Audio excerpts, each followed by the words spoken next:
Fala pessoal, eu sou Mauro Rodrigues, economista do Porquê, e começa agora mais um episódio do Economia é Tudo.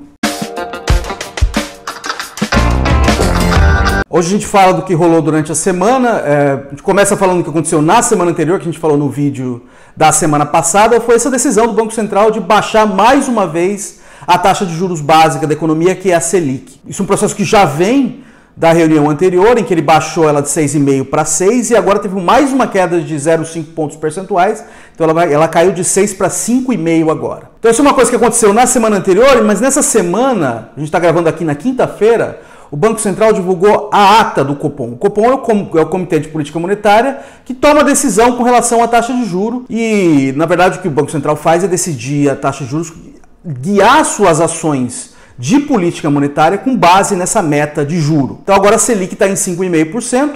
Nessa semana foi divulgada a ata em que o Banco Central justifica as suas decisões. Então o que aparece na ata? Vamos primeiro falando dessa mudança na Selic. Essa mudança na Selic faz sentido agora? Ela faz sentido, então primeiro eu queria comparar com o movimento que teve ali no começo da década de 2010. Então estou mostrando um gráfico aqui no vídeo, que é um gráfico que está numa matéria da Folha. Então no começo da década de 2010, então no gráfico primeiro tem uma subida e depois tem um processo de queda bem acentuado da taxa de juros, em que ela chega a 7,25.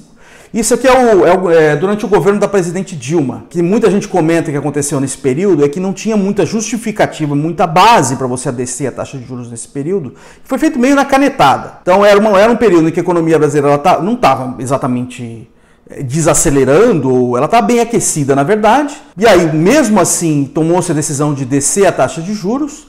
O que aconteceu é que a inflação acabou mostrando as garras. Então a gente tem vários períodos em que a taxa de inflação brasileira bateu dos 6,5%, a meta era 4,5%, e tem um intervalo ali de variação de 2 pontos percentuais. Então ela bateu vários períodos nos 6,5%, e ela foi mantida em 6,5% por medidas artificiais, como por exemplo segurar preço de combustível.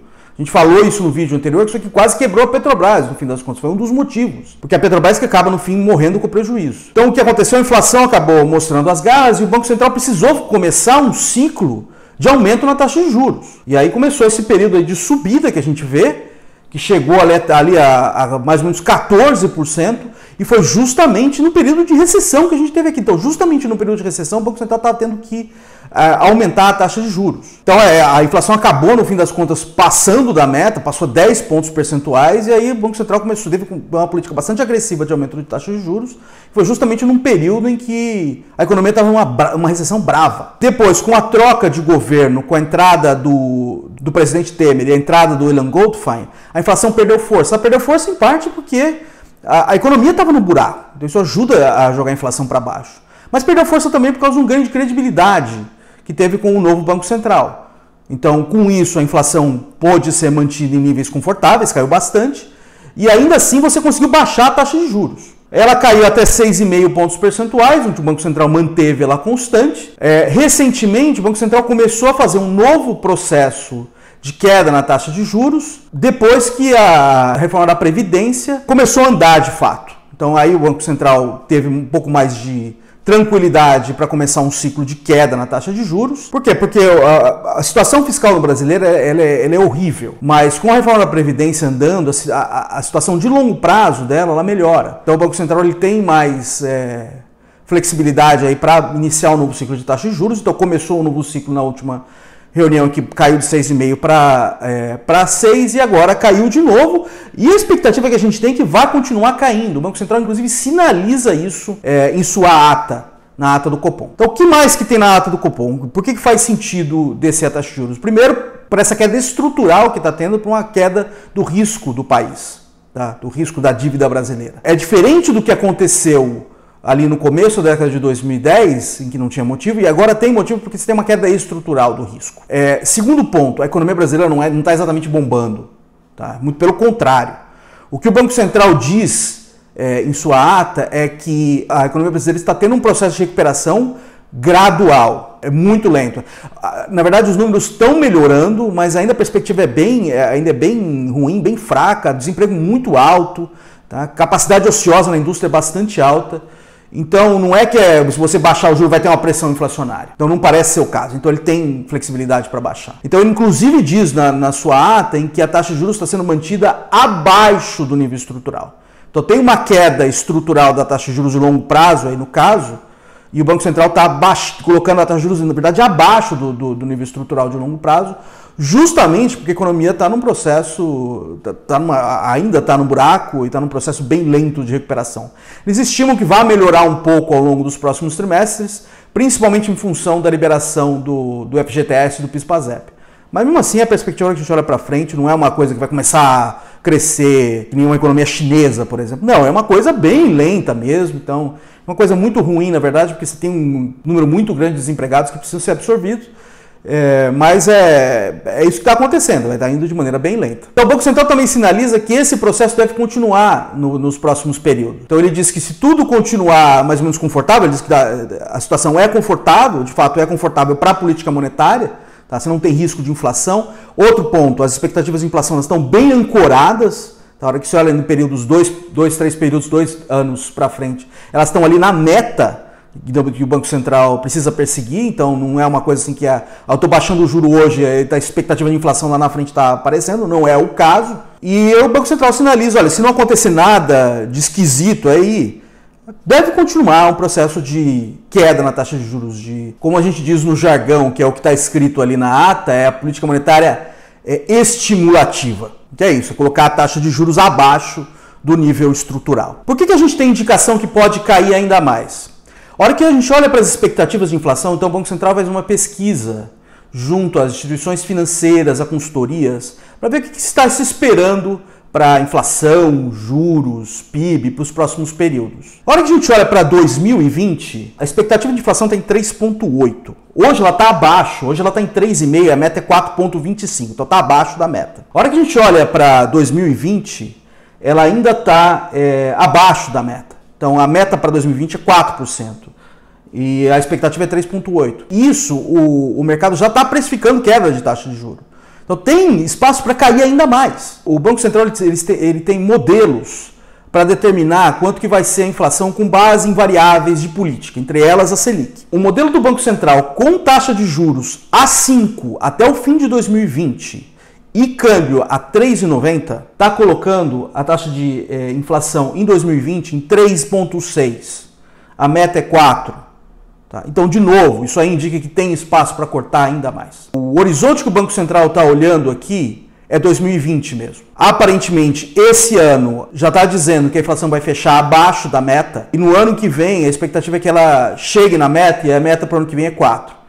Então, se a 5, ao fim do ano que vem, os modelos estão prevendo 3,6, quer dizer que para puxar ela para 4, precisa cair a taxa de juros ainda mais. Então, se tudo continuar do jeito que está indo, lógico que se não acontecer nenhuma tragédia, né? O mundo pode acabar. Na verdade, aconteceu choques bem pesados recentemente, com uma crise na Argentina, e as coisas continuam mais ou menos estáveis aqui pro lado da inflação, né? Então, é de se esperar que a gente vai ter mais quedas aí no futuro. Que tipo de impacto a gente pode esperar? Primeiro, a gente pode esperar algum tipo de estímulo na economia brasileira com essas taxas de juros mais baixas. Ainda que, assim, a taxa de juros vem caindo aí bastante ao longo dos últimos anos, a economia brasileira não está reagindo muito, mas alguma coisa pode trazer. A Selic ela meio que embasa todas as taxas de juros da economia brasileira. Então lá na ponta deve cair. A gente já teve anúncios aí de bancos privados dizendo que vão derrubar a taxa de juros. Outra coisa que vai acontecer é que investir em renda fixa vai ficar cada vez menos atrativo, né? A taxa de juros, a Selic, ela embasa também os investimentos em renda fixa. Então para quem quiser ganhar dinheiro aí, algum dinheiro, vai ter que procurar um pouquinho mais de risco. Então a bolsa é uma opção, lógico que não investindo colocando todo o dinheiro em ações específicas, porque isso é muito risco, mas diversificando ali um pouco mais com a bolsa, acho que vai ser uma boa alternativa, e é bom porque vai entrar dinheiro na bolsa, que vai entrar dinheiro no setor produtivo aí no caso, né? Outra coisa que a gente observou interessante aí foi uma pressão de investidores individuais sobre os grandes bancos que oferecem produtos de renda fixa. E esses grandes bancos, em geral, têm taxa de administração muito alta.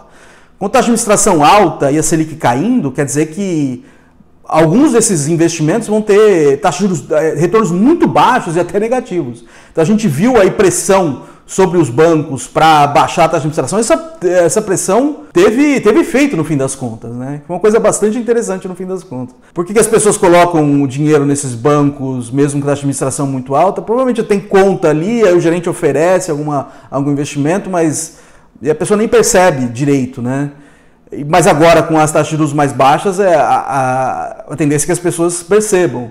Então, ou procurem alternativas fora dos bancos tradicionais, ou comecem de fato a pressionar seus bancos a baixar essas taxas de administração que são bastante altas.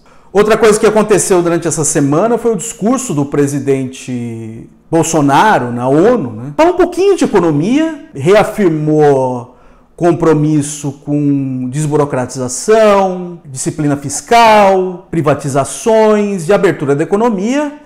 Nada muito novo, ele já tinha falado essas coisas lá em Davos, no Fórum Econômico Mundial, quando ele estreou nessa cena internacional. Não ofereceu nada muito de novo para a economia. É importante sinalizar essas coisas, porque na comunidade internacional tem investidores que podem trazer dinheiro para o Brasil. Está na hora de ele falar coisas mais específicas. Tá? Ele falou do acordo, que foi realmente a coisa palpável aí, do acordo com a União Europeia e outros países europeus, acordo de comércio, mas isso ainda está longe de ser sacramentado. Então, de fato, foi um avanço importante para a economia brasileira, o acordo da União Europeia e depois de outros países europeus que estão fora da União Europeia com o Mercosul. É uma sinalização bastante importante, mas ainda tem chão para rolar. Também não está claro quanto disso vem de fato do governo Bolsonaro, porque é um acordo que vai sendo renegociado há 20 anos. Provavelmente tem um pouco ali, por causa que o governo Bolsonaro ele apoia mais a abertura em relação a governos anteriores, mas ainda assim, nos outros fronts, está muito ainda nas cartas de tensão do que de fato na coisa substancial mesmo de mudança na economia brasileira. Ainda que teve uma mudança substancial aí que foi a reforma da Previdência, mas o presidente Bolsonaro nem mencionou isso no seu discurso. A reforma da Previdência ainda não está aprovada, mas ela está bem adiantada, né? Do lado do meio ambiente, o presidente Bolsonaro foi bastante agressivo, então ele atacou parceiros comerciais brasileiros, ele não falou exatamente em nomes ali no seu discurso, mas em entrevistas recentes chegou a falar em nomes de países. E são países que são parceiros importantes e agora mais importantes ainda com o acordo que foi feito aí com a União Europeia, né? Então eu estou falando aqui especificamente de França e Alemanha. Então o Brasil veio sob bastante pressão por causa da Amazônia, né? Por causa de dados de desmatamento e dados de queimada que apareceram. Seria importante o presidente Bolsonaro trazer alguns dados que de fato, ou isso não é um problema, como muita gente argumenta do seu governo, ou se de fato o governo brasileiro está tomando atitudes para mitigar um problema. E isso ele não fez. Então ele precisa de mais que palavras nesse momento, porque a imagem do Brasil ficou bastante arranhada. E isso pode comprometer, por exemplo, o comércio. Países que valorizam o meio ambiente, ou cujas suas populações valorizam o meio ambiente, podem colocar, por exemplo, fazer pressão para que o Brasil sofra sanções. Teve perigo disso? No fim, acabou não indo muito para frente, né? Mas tem um perigo, esse perigo é latente.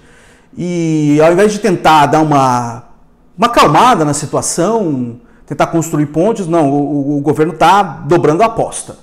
Tá, no confronto. Então isso aí pode ter repercussões sobre o comércio, sobre governos que são pressionados por seus eleitores a tomar um posicionamento mais duro com relação a países que não respeitam o meio ambiente. A imagem do Brasil está bastante arranhada nesse sentido, então precisaria fazer alguma coisa mais concreta. Ou pressão dos consumidores sobre suas próprias empresas, tá, de não, por exemplo, comprar produtos que vêm do Brasil. A gente já falou em vídeos anteriores de algumas indicações que isso está acontecendo, não sei dizer se são coisas isoladas, mas já são indicações e acho que alguma sinalização que o governo brasileiro se importa com o meio ambiente seria importante, bem mais que palavras agora, dado que a imagem está tão arranhada. O governo, na verdade, ele optou por atacar o mensageiro, então falou que foi que governos internacionais caíram na lorota da imprensa. Eu não sei dizer se é verdade ou não, pode ser que tenha havido má interpretação da imprensa, mas o jeito que o governo deveria fazer isso é combater isso com dados. Traz dados dizendo, olha, o problema não é tão grande assim, ou o problema é grande, mas estamos tomando atitudes. Do jeito que está, atacar o mensageiro não resolve o problema.